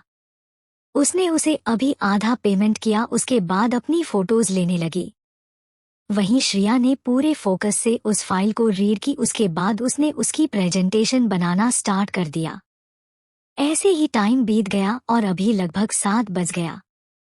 तभी श्रिया के कमरे में एम्प्लॉय ने नॉक किया, तो श्रिया ने कमिंग बोला, मगर अपनी नजरें अभी भी फाइल में ही रखी। वो एम्प्लॉय अंदर आया और बोला, मैम आपको सर पार्किंग में आने को बोला रहे हैं, ऑफिस आवर खत्म हो गया है। श्रिया ने अब जाकर घनी पर नजर डाली तो अभी घनी में 7:15 हो रहा था। उसने अपनी फाइल समेटी और उस एम्प्लॉय से ओके बोल दिया, तो वो आदमी वहां से चला गया। इधर शिल्पी पहले ही बाहर जा चुकी थी और वो गाड़ी में बैठ चुकी थी। इधर श्रिया ने जल्दी से सामान समेटा और लिफ्ट में चढ़ गई। थोड़ी देर बाद लिफ्ट ग्राउंड फ्लोर पर आकर रुकी, तो श्रिया भी लिफ्ट से उतरकर बाहर आ गई। तभी वो रौनक जी बोले, आयु इतना लेट कैसे हुआ बेटा, ऑफिस 7 बजे ही खत्म हो जाता, आप इतना प्रेशर मत लो, ठीक है, और उसके बाल सहला दिए। वहीं उनका ये बॉन्ड देखकर शिल्पी के हाथों की मुट्ठियां कस गई और वो नफरत से श्रिया को देखने लगी। वहीं श्रिया ने भी शिल्पी को खुद को नफरत से घूरते हुए देख लिया था, जिससे उसके चेहरे पर एक सेटिस्फैक्शन नजर आने लगा। फिर वो भी रौनक जी के साथ पीछे बैठ गई, जहां शिल्पी पहले से बैठी हुई थी। रौनक जी उन दोनों के बीच में बैठ गए और गानी वहां से निकल गई। आज के लिए इतना ही, मिलते हैं अगले भाग में। चैप्टर 20। रौनक जी के बैठने के बाद गानी वहां से आहूजा मेंशन की तरफ चली गई। थोड़ी देर बाद कार मेंशन में आकर रुकी। गार्ड ने कार का दरवाजा खोला तो श्रिया और शिल्पी बाहर निकल गए। रौनक जी भी उनके साथ ही उतर गए। उसके बाद तीनों मेंशन के अंदर चले गए। जैसे ही तीनों हॉल में पहुंचे, उन्होंने देखा सभी लोग हॉल में बैठे हुए थे। तभी आकांक्षा जी तीनों से बोली, फ्रेश हो जाइए, फिर डिनर करते हैं। तो तीनों अपने अपने कमरे में चले गए। तीनों जल्दी से फ्रेश हुए और नीचे आकर सबके साथ डाइनिंग में बैठ गए। तभी आकांक्षा जी बोली, कैसा रहा आज का दिन दोनों का? तो श्रिया और शिल्पी बोली, मॉम अच्छा था। तभी रौनक जी श्रिया की तारीफ करते हुए बोले, डैड आपको पता है, श्रिया ने आज 2 फाइल की मिस्टेक पकड़ ली। एक वो प्रोजेक्ट था जो हमें नहीं मिल पाया था, मगर एक ऐसा भी प्रोजेक्ट था जो हमें मिला और उस प्रोजेक्ट ने प्रॉफिट भी बहुत कमाया। मगर अगर वो मिस्टेक ना होती तो शायद वो प्रोजेक्ट और ज्यादा सक्सेसफुल होता। तभी संजीव जी बोले, हाँ तो वो मेरी पोती है और हमारे खून में ही बिजनेस है। वहीं श्रिया की इतनी तारीफें सुनकर शिल्पी का वहां बैठना मुश्किल हो गया था और उसने जल्दी से अपना डिनर किया और सबको गुड नाइट विश कर अपने रूम की तरफ चली गई। वहीं आकांक्षा जी ने सोचा शायद ज्यादा थकने की वजह से जल्दी चली गई होगी, मगर श्रिया और दादा दादी जानते थे कि शिल्पी को बहुत जलन हो रही थी। इसलिए वो यहाँ से चली गई। तभी श्रिया अपने मन में बोली, मोनी डार्लिंग, तुम तो अभी से ही रोने लगी। तब क्या होगा जब मॉम डैड तुम्हें इस घर से धक्के मार कर निकालेंगे। इतना सोचते हुए उसके चेहरे पर अजीब सी मुस्कान आ गई। उसने भी अपना डिनर खत्म किया और वो भी सबको गुड नाइट बोलकर वहां से अपने कमरे में चली गई। धीरे धीरे सभी लोग अपने अपने कमरे में चले गए। इधर शिल्पी ने अपने कमरे का कहना कर लिया और बेहद नफरत से बोली, श्रिया, ये सब तुम्हारी वजह से हो रहा है। काश तुम कभी वापस नहीं आती तो आज मेरे मॉम डैड सिर्फ मेरे होते। तुम मर क्यों नहीं जाती? जब से आई हो तुमने मेरी लाइफ खराब कर दी है। इधर श्रिया अपने कमरे में कल के लिए प्रेजेंटेशन रेडी कर रही थी। उसने लगभग पूरा बना लिया था, मगर अब थोड़ा सा टचअप बाकी रह गया था। इधर शिल्पी शांत होने के बाद आराम से बेड पर लेट गई और सोचने लगी, कल का प्रेजेंटेशन देने के बाद मैं फिर से सबकी नज़रों में बेस्ट बन जाऊंगी जैसे पहले थी। ऐसे ही सोचते सोचते वो सो गई। मगर श्रिया अपना काम पूरा करके लगभग 1 बजे सोई। अगली सुबह शिल्पी को कल रात ही प्रेजेंटेशन मिल गया था। उसने पूरा प्रेजेंटेशन देखा और उसके बारे में थोड़ा लिख लिया। शिल्पी ने शावर लिया और एक स्कर्ट और शर्ट पहन ली। वो काफी खूबसूरत लग रही थी। उसने खुद को मिरर में देखा और वहां से नीचे चली गई। इधर श्रिया के कमरे में श्रिया ने एक ब्लैक बिजनेस सूट पहन लिया, जिसमें एक ब्लैक फॉर्मल पैंट था, वाइट शर्ट और बाहर से ब्लैक हाफ ब्लेजर था। उसने बालों की एक पोनीटेल बनाई और पैरों में एक ब्लैक हिल्स पहन ली। वो काफी क्लासी और खूबसूरत लग रही थी। शिल्पी पहले ही डाइनिंग टेबल पर बैठी हुई थी। तभी श्रिया भी अपनी सीट पर जाकर बैठ गई। तभी रौनक जी बोले, प्रेजेंटेशन रेडी है। तो दोनों ने अपना सिर हिला दिया। तीनों ने नाश्ता किया और ऑफिस के लिए निकल गए। रौनक जी और उनका असिस्टेंट मलय एक गाड़ी में और श्रिया और शिल्पी एक कार में बैठकर निकल गए। थोड़ी देर बाद दोनों गाड़ियां आहूजा इंडस्ट्री में आकर रुकी। रौनक जी और मलय जी दोनों ऑफिस के अंदर चले गए। सबने उन्हें ग्रीट किया तो रौनक जी ने सिर हिला दिया और लिफ्ट से टॉप फ्लोर पर चले गए। थोड़ी देर बाद शिल्पी और श्रिया भी अंदर आ गए और वहां से अपने अपने कैबिन में चले गए। श्रिया ने अपना बनाया प्रेजेंटेशन अच्छे से चेक किया और एक पेन ड्राइव में सेव कर लिया। वहीं शिल्पी के लिए ये काम पहले ही किसी ने सब कुछ तैयार कर दिया था। थोड़ी देर बाद सभी लोग मीटिंग हॉल में मौजूद थे।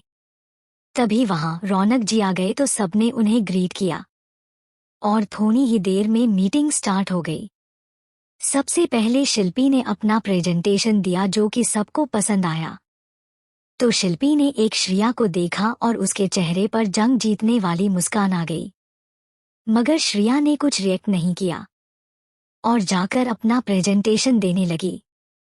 वहीं उसका प्रेजेंटेशन देखकर सब लोग दंग रह गए। उसका प्रेजेंटेशन ऐसा था जैसे किसी काफी एक्सपीरियंस वाले इंसान ने वो प्रेजेंटेशन बनाया हो। रौनक जी भी हैरान थे कि उनकी बेटी का बिजनेस माइंड उनसे भी ज्यादा अच्छा है। वहीं मलय जी भी अपनी छोटी बॉस को देख रहे थे कि उनका दिमाग कितना शार्प है। तभी रौनक जी ने सबसे पूछा, तो इस प्रोजेक्ट का लीडर किसे बनाया जाए? तो सबने श्रिया का नाम लिया, जिससे शिल्पी का चेहरा काला पड़ गया। उसके आंखों में नफरत और जलन नजर आ रही थी, जिसे श्रिया ने अच्छे से देख लिया था, जिससे श्रिया के चेहरे पर गहरी मुस्कान आ गई। वो अपने मन में बोली, बस इतने में ही तुम्हारा ये हाल है। जब सबको तुम्हारी सच्चाई पता चलेगी कि तुम एक नकली प्रिंसेस हो, तब तुम्हारा क्या होगा? शिल्पी डार्लिंग। वहीं रौनक जी बोले, शिल्पी, आपका प्रेजेंटेशन भी बहुत अच्छा था, इसलिए आपको किसी दूसरे प्रोजेक्ट का लीडर बनाया जाता है। आप उसकी प्रेजेंटेशन बनाकर मुझे एक बार दिखा दें। तो शिल्पी ने अपना सिर हिला दिया, मगर उसके दिल में श्रिया के लिए बेहद नफरत भर चुकी थी। मगर अफसोस वो कुछ कर नहीं सकती थी। मगर उसने सोच लिया था, वो इतने जल्दी श्रिया को जीतने नहीं देगी। मीटिंग खत्म होने के बाद रौनक जी और मलय कपूर वहां से चले गए। उनके जाने के बाद सबने श्रिया को बधाई दी। उसके बाद शिल्पी को भी सबने बधाई दी, मगर शिल्पी का मूड ऑफ हो चुका था। सभी वहां से निकल गए।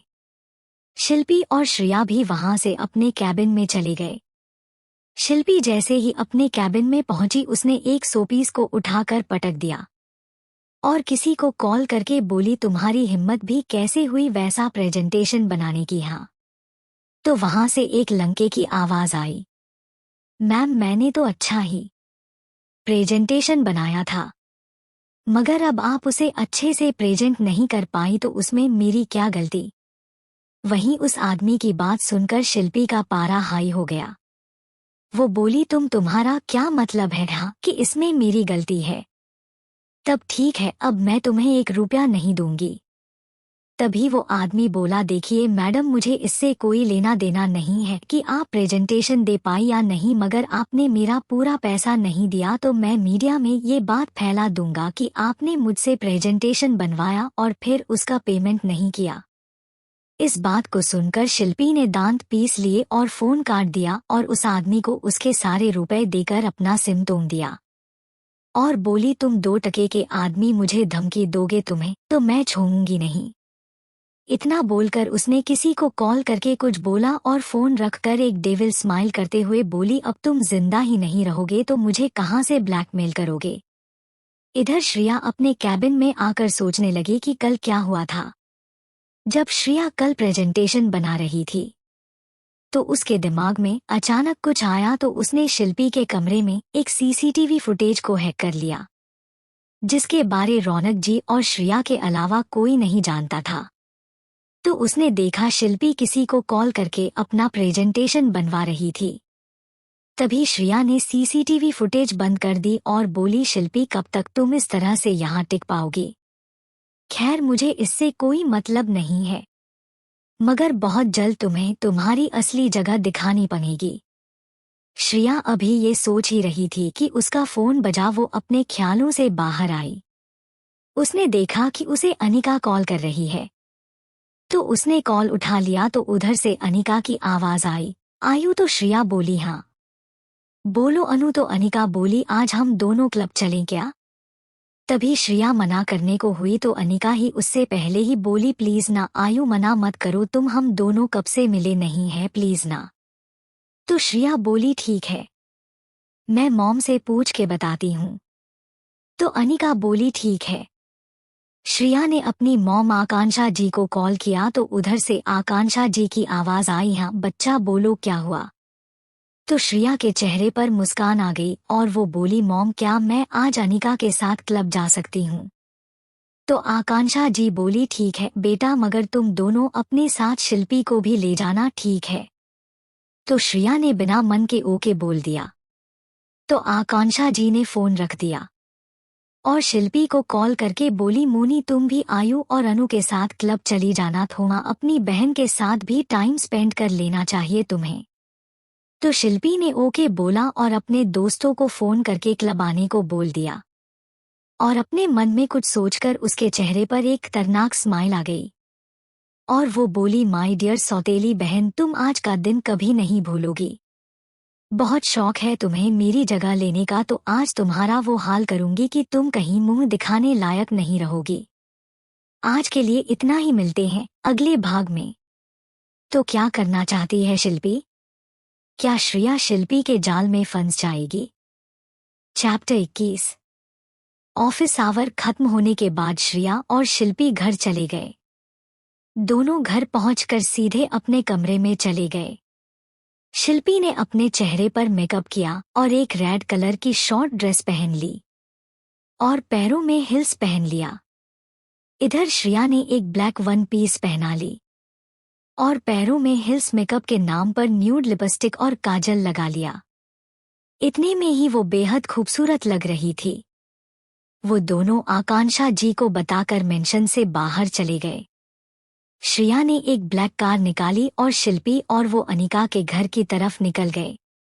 श्रिया ड्राइविंग सीट पर बैठी हुई थी और शिल्पी पीछे वाली सीट में। इधर थोड़ी देर बाद अनिका भी आ गई और पैसेंजर सीट पर बैठ गई। उसने एक नज़र शिल्पी को देखा और मुंह बना लिया। वहीं खुद को देखकर अनिका का ऐसा रिएक्शन देखकर शिल्पी को बेहद गुस्सा आ रहा था, मगर उसने ज्यादा रिएक्ट नहीं किया। थोड़ी देर बाद उनकी कार में मूनलाइट क्लब में आकर रुकी। तभी वो तीनों कार से उतरे और अंदर की तरफ चले गए। जैसे ही सबकी नज़र श्रिया पर पनी सब उसे देखने लगे, मगर श्रिया ने ज्यादा रिएक्ट नहीं किया और जाकर एक सोफे में बैठ गई। तभी शिल्पी को उसके दोस्तों ने आवाज लगाई तो वो उनके पास चली गई। वहीं अनिका और श्रिया एक साथ बैठ गए। इधर शिल्पी ने दोस्त बोले, मोनी इस गोदली हुई भिखारी को क्यों लाई अपने साथ? तो शिल्पी ने मासूम चेहरा बनाते हुए बोला, वो मॉम ने बोला इसलिए। तो वो लोग बोले, पता नहीं तुम्हारे मॉम डैड इस घटिया लड़की को क्यों इतना सर पर चढ़ा रहे हैं। शिल्पी मन में ही बोली, बहुत जल्दी इसे मैं उस घर से धक्के मार कर निकलवाऊंगी। इतना बोलकर वो श्रिया को नफरत से देखने लगी। थोड़ी देर बाद अनिका को स्टेज पर बुलाया और दोनों डांस करने लगे। वहीं इसके ऊपर के फ्लोर में मीटिंग चल रही थी। तभी मीटिंग खत्म हो गई और एक हैंडसम से लड़के की नज़र श्रिया पर पड़ी। वो बस श्रिया की एक झलक ही देख पाया था, मगर उस एक झलक में ही उसके दिल में हलचल पैदा हो गई थी। उसने दोबारा उसे देखना चाहा, मगर श्रिया वहां से जा चुकी थी। इधर श्रिया को एक कॉल आई थी, तो वो उसे अटेंड करने थोड़ी दूर चले गई। जैसे ही वो कॉल अटेंड करके वापस आई, उसको एक वेटर मिला जिसने उसे एक जूस दिया। श्रिया ने भी ज्यादा नहीं सोचा और जूस पी लिया, क्योंकि उसे प्यास लगी हुई थी। मगर थोड़ी ही देर बाद उसका सिर घूमने लगा। जैसे ही शिल्पी की नज़र श्रिया पर पड़ी, उसके चेहरे पर एक शातिर मुस्कान खिल गई। तभी उसने एक लड़के को कुछ इशारा किया। श्रिया का सिर घूम रहा था, तो वो वहां से अनिका के बुक किए रूम की तरफ जाने लगी और वो लड़का भी श्रिया के पीछे जाने लगा। मगर वो श्रिया तक पहुंच पाता उससे पहले ही उस लड़के को किसी ने बेहोश कर दिया और श्रिया को अपने कमरे में खींच लिया। श्रिया अभी हल्के हल्के नशे में थी। वो लड़का गौर से श्रिया के चेहरे को देख रहा था। श्रिया का चेहरा लाल हो चुका था, तो वो लड़का बस एकटक उसे देखने लगा। अचानक ही उसकी नज़र उसके होठों पर गई, तो वो उसके होठों को देखने लगा, मगर वो ज्यादा देर तक खुद को कंट्रोल नहीं कर पाया। उसने श्रिया के चेहरे को अपने दोनों हाथों से पकड़ा और उसके मुलायम होठों पर अपने सख्त होंठ रखकर उसे प्यार से चूमने लगा। श्रिया के होठों को चूसने से उसे हल्का हल्का वाइन का टेस्ट भी आ रहा था। उसने जब श्रिया को कुछ रिएक्ट करता नहीं देखा, तो उसने उसके होठों को छोड़कर उसका चेहरा देखा। श्रिया सो चुकी थी। उसने गौर से श्रिया का चेहरा देखा और फिर उसके माथे को चूमते हुए बोला, सिली गर्ल। उसे श्रिया के साथ बहुत अच्छा फील हो रहा था। तो इनसे मिलिए, ये हैं मिस्टर रेयान मल्होत्रा। पूरी एंटरटेनमेंट इंडस्ट्री से लेकर पूरे बिजनेस वर्ल्ड में जिसका राज चलता है, यहाँ तक कि इसका सिक्का अंडरवर्ल्ड में भी चलता है। गोरा रंग, गहरी नीली आंखें, पतले होंठ, तीखी नाक और एकदम परफेक्ट जॉलाइन, माथे पर बिखरे सिल्की बाल और एकदम परफेक्ट बॉडी जिसमें 8 पैक एब्स के साथ बाइसेप्स भी थे। ये मल्होत्रा इंडस्ट्री के सीईओ हैं और ये बहुत घमंडी और रूड किस्म के इंसान हैं। ये चिपकू लड़कियों से सख्त नफरत करते हैं। रेयान ने श्रिया को बेड पर लेटा दिया। उसके बाद खुद सोफे पर बैठकर उसे एकटक देखने लगा। तभी उसे कुछ याद आया। कुछ देर पहले जब श्रिया उसे नजर नहीं आई, तो उसने अपनी नजरें इधर उधर की, तो उसे एक कोने में श्रिया नजर आई।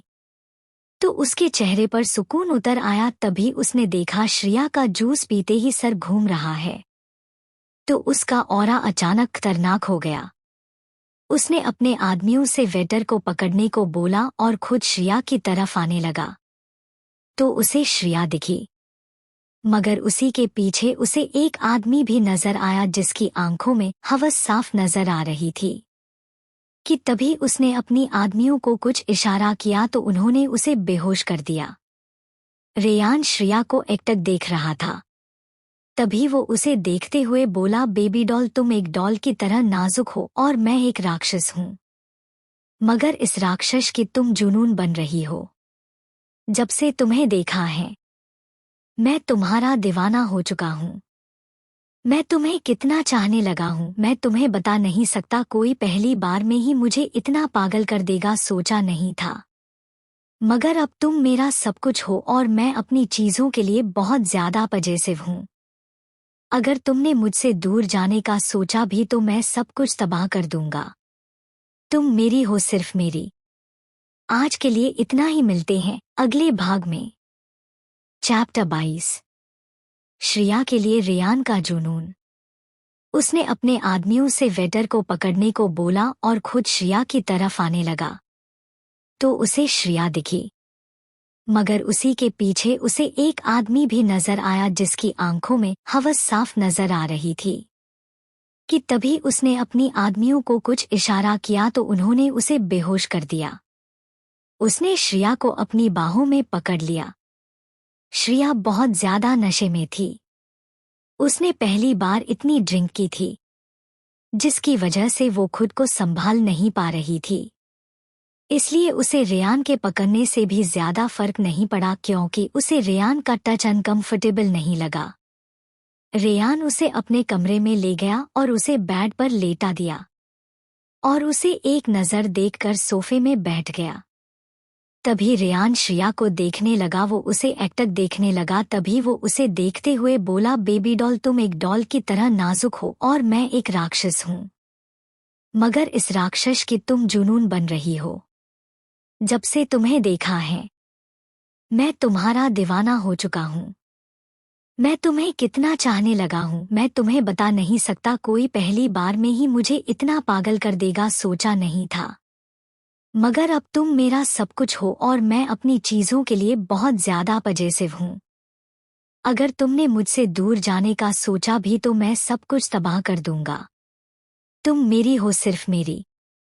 अभी श्रिया अगर रेयान की ये बातें सुनती तो शायद वो डर जाती।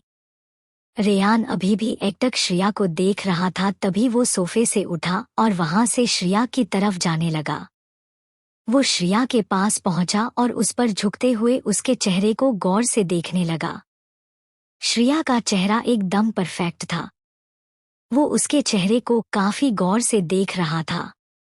तभी उसने उसकी एक फोटो खींच ली और फोटो को अपने असिस्टेंट अजय नागर को भेज दिया और उसे कॉल करके बस बोला, मुझे इन्फॉर्मेशन 2 घंटे में चाहिए। इतना बोलकर उसने फोन रख दिया और वापस से श्रिया को देखने लगा। ऐसे ही उसे देखते देखते वो भी वहां पर सो गया। अगली सुबह जब श्रिया उठी तो उसने खुद को किसी अनजान कमरे में पाया तो वो इधर उधर देखने लगी। तभी उसे अपने हिल्स और पर्स सोफे पर रखा हुआ मिला। उसके पर्स में ही उसका फोन भी था। उसने हिल्स पहने और पर्स पकड़कर वहां से निकल गई। इधर रेयान शावर लेकर बाहर आया तो उसने बेड खाली देखा तो उसकी भौहें सिकुड़ गई। तभी उसने और जगह चेक किया मगर उसे श्रिया कहीं भी वहीं दिखी। तो उसने एक पंच दीवार पर दे मारी और बोला, बेबी डॉल, ये तुमने सही नहीं किया। तुम मुझे बिना बताए कैसे जा सकती हो। तभी उसे याद आया कि उसने कल इन्फॉर्मेशन निकालने के लिए बोला था। तभी उसने अपने असिस्टेंट को कॉल लगाकर पूछा तो अजय बोला, बॉस, मैंने कल ही आपको मेल कर दिया था। तो रेयान ने बिना कुछ बोले फोन कट कर दिया और अपने फोन में मेल चेक करने लगा। तभी उसने इन्फॉर्मेशन पढ़ी तो उसे पता चला श्रिया एक अनाथ है और वो आहूजा मेंशन में रहती है और उसका सरनेम भी आहूजा है। इससे पहले वो अनाथालय में रहती थी और उसका जब एक्सीडेंट हुआ तभी उसे मिस्टर रौनक आहूजा अपने साथ ले गए और रौनक जी उसे बेहद प्यार करते हैं। अभी वो कॉलेज के फर्स्ट ईयर में है और वो आहूजा इंडस्ट्री में भी जॉब करती है। तभी वो बोला, अगर ये आहूजा मेंशन रहती है तो क्या इसका आहूजा खानदान से कोई कनेक्शन है या बेबी डॉल तुम्हें गोद लिया गया है? मगर जहां तक मैंने सुना है, मिस्टर रौनक आहूजा अपनी बेटी शिल्पी को बहुत प्यार करते हैं। तो ये कैसे पॉसिबल है कि वो तुम्हें इतना प्यार करते हैं? उसने दोबारा से अपने असिस्टेंट को कॉल किया और बोला मुझे उसके पैदा होने से अभी तक की सारी इंफॉर्मेशन चाहिए। तुम्हारे पास 3 घंटे हैं। इतना बोलकर फोन रख दिया। तभी वो मुस्कुराते हुए बोला बेबी डॉल जल्दी ही मुलाकात होगी। इतना बोलते हुए वो मुस्कुरा दिया और वहां से अपना बिजनेस सूट पहनकर वहां से बाहर चला गया, क्योंकि उसकी एक मीटिंग थी जो इसी क्लब में होने वाली थी। इधर श्रिया वहां से निकलकर पार्किंग में आ गई और अपनी गाड़ी में बैठ गई। उसने अपना फोन चेक किया तो उस पर उसने अनिका को एक मैसेज किया था, मैं एक रूम में सो रही हूँ जो मैंने बुक करवाया था। मैं सुबह घर चली जाऊंगी, तुम भी घर चली जाना। मुझे ऑफिस भी जाना होगा इसलिए। उसके सिर में पेन हो रहा था। उसने अपने गानी के ड्रॉर से एक पेन किलर निकाली और उसे खा ली। थोड़ी देर बाद उसकी कार आहूजा मेंशन में आकर रुकी। सभी लोग हॉल में बैठे हुए थे। उसने एक नज़र सबको देखा और आकांक्षा जी से बोली मॉम मैं फ्रेश होकर आती हूँ, आप प्लीज कुछ खाने के लिए बना दीजिए, मुझे भूख लगी है। वहीं शिल्पी का चेहरा डर से पीला पड़ गया। उसने अभी कुछ देर पहले ही कहा था कि श्रिया किसी लड़के के साथ कमरे में गई थी। अभी रौनक जी शिल्पी को कुछ बोलते उससे पहले ही उनके फोन में उनके असिस्टेंट मलय जी का फोन आ गया और उन्होंने उन्हें कुछ बताया, जिसे सुनकर रौनक जी की आंखें गुस्से से लाल हो गई। वो अपनी खतरनाक आंखों से शिल्पी को देखने लगे। तभी वो अपनी जगह से उठे और शिल्पी के सामने खड़े हो गए। शिल्पी कुछ बोलने को हुई कि तभी एक थप्पड़ की आवाज पूरे हॉल में गूंज गई। सभी लोग हैरानी से रौनक जी को देखने लगे। रौनक जी बोले क्या कह रही थी तुम्हा कि श्रिया किसी लड़के के साथ होटल रूम में गई थी है ना? तो शिल्पी हकलाते हुए बोली डैड मैंने नहीं, मेरे एक दोस्त ने देखा था।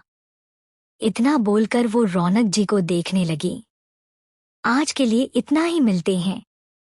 चैप्टर 23। शिल्पी का नाटक। शिल्पी को जोरदार थप्पड़ पड़ा। उसने अविश्वास से उन्हें देखा जो इंसान हमेशा उसे प्रिंसेस ट्रीटमेंट देता था। उसने 2 बार अपनी बायोलॉजिकल डॉटर के लिए उसे थप्पड़ मारा था। तभी शिल्पी रोते हुए बोली डैड माना मैं आपकी असली बेटी नहीं हूँ, मगर आप मुझसे अब प्यार नहीं करते क्या? खून का रिश्ता इतना मजबूत होता है क्या कि आप उसकी बातों पर यकीन कर लेते हो और मेरी नहीं? तभी रौनक जी बोले अच्छा तुम ये बात बोल रही हो जो अभी तक आहूजा खानदान की बेटी बनी हुई है। तुमने इतने सालों तक श्रिया की जगह ली, फिर भी तुम शिकायत कर रही हो। और क्या कहा तुमने मैं श्रिया को तुमसे ज्यादा प्यार करता हूँ?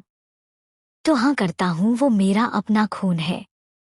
और तुम्हें शर्म नहीं आई झूठ बोलने में? हाँ।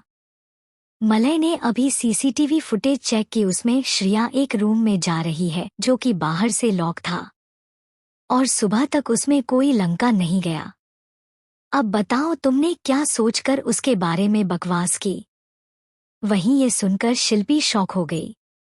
वो रौनक जी को देखने लगी। रौनक जी ने उसे एक नज़र देखा और वहां से चले गए।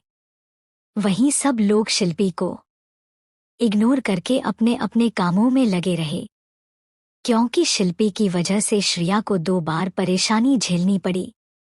इधर थोड़ी देर बाद श्रिया भी नीचे आ गई। वो कॉलेज के लिए रेडी हो चुकी थी। शिल्पी भी अभी तैयार होकर नीचे आ चुकी थी। अब उसके गुस्सा होने से भी कोई फर्क नहीं पड़ता था, क्योंकि सबको समझ आ रहा था कि शिल्पी अपने जलन में श्रिया को टारगेट कर रही थी। मगर जब तक शिल्पी को उसका परिवार नहीं मिल जाता, शिल्पी को अपने घर में रखना उनकी मजबूरी थी। नाश्ता करने के बाद श्रिया और शिल्पी दोनों अपनी अपनी गाड़ियों में बैठकर वहां से निकल गए। कॉलेज पहुंचकर शिल्पी काफी उदास नजर आ रही थी। तो उसके दोस्त उससे बोले, क्या हुआ बेब? तो शिल्पी रोने का नाटक करते हुए रौनक जी के बारे बताने लगी, मगर उस कहानी को अपने तरीके से बताकर जिसमें वो इनोसेंट लगे। तभी उसके दोस्त गुस्से में बोले, ये अंकल को क्या हो गया है? ये उस गोदली हुई लंकी को तुमसे ऊपर क्यों रख रही हैं? अब तो इस श्रिया का ज्यादा हो रहा है, इसको एक अच्छा सबक सिखाना पड़ेगा। जिसे सुनकर शिल्पी के चेहरे पर शातिर मुस्कान आ गई। वो मन में बोली, श्रिया मैं तुम्हारा जीना मुश्किल कर दूंगी। वहीं अनिका और श्रिया कल के बारे में बात कर रहे थे कि रौनक जी का उसे भी कॉल आया था, तो उससे पहले ही तुमने मैसेज कर दिया था, तो मैंने उन्हें सच बता दिया। श्रिया ने अपना सिर हिला दिया, मगर उसे कल रात का कुछ याद नहीं था।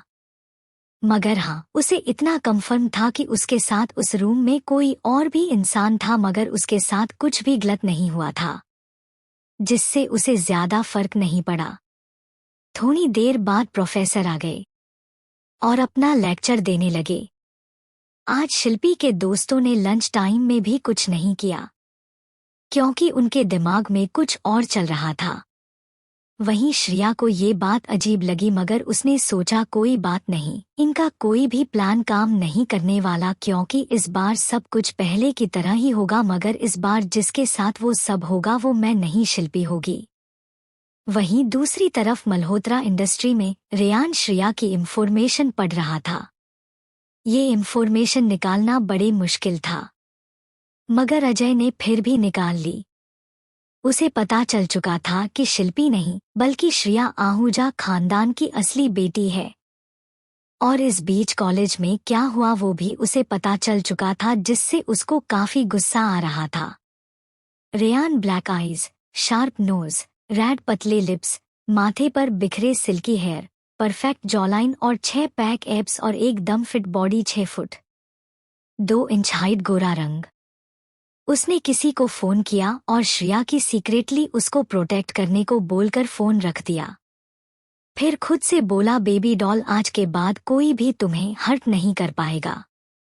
तभी उसके कैबिन में नॉक की आवाज आई, तो उसने कम इन बोला, तो सामने अजय खड़ा था।